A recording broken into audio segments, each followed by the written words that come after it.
पहलगाम में हुए आतंकवादी हमले में तमाम जो टूरिस्ट थे उनको अपनी जान गंवानी पड़ी है।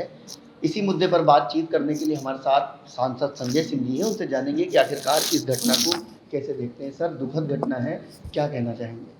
देखिए, निश्चित रूप से ये जो मामला हुआ है, ये पाकिस्तान द्वारा प्रायोजित आतंकवाद है और उन दरिंदों ने हिंदुस्तान की धरती पे घुस के कश्मीर में हमारे पर्यटकों को मारा है।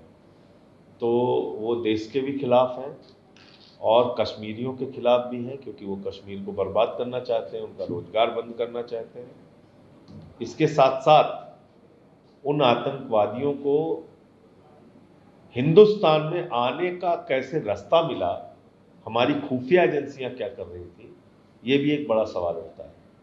तो ये सिक्योरिटी लैप्स है, सुरक्षा के साथ खिलवाड़ है।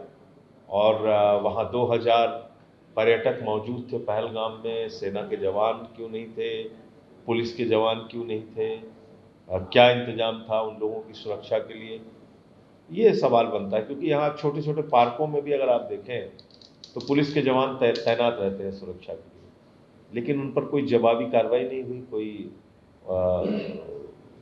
उनके बदले, जो उनकी गोलियों के बदले में उनको कोई जवाब नहीं मिला। तो ये सारे प्रश्न हैं जिसका जवाब भारत की सरकार को देना चाहिए। और मोदी जी ने हमारी सेना को कमज़ोर किया है लगातार, ये भी बात हम लोग उठाते रहे हैं। 1,80,000 सैनिकों की संख्या सेना में कम हुई, 3 साल भर्ती बंद किया है सरकार ने। अग्निवीर जैसी योजना लेके आके 4 साल के सेना के जवानों की भर्ती किया है।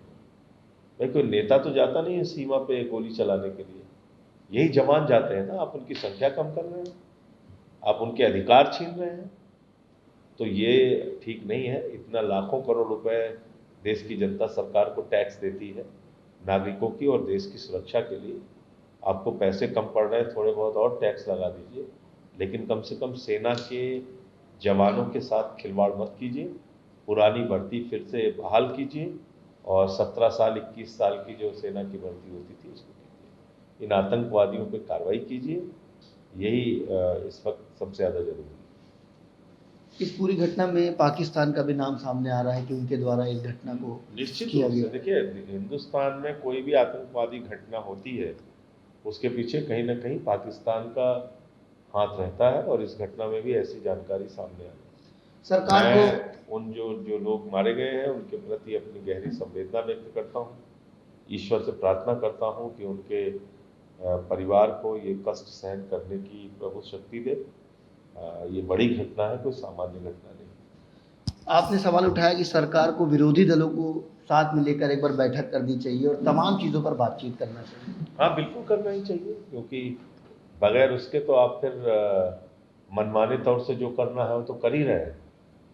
खुद हीरो बन के घूम ही रहे हैं आप, लेकिन अगर वास्तव में आप कुछ करना चाहते हैं तो सबको विश्वास में लेने में बुराई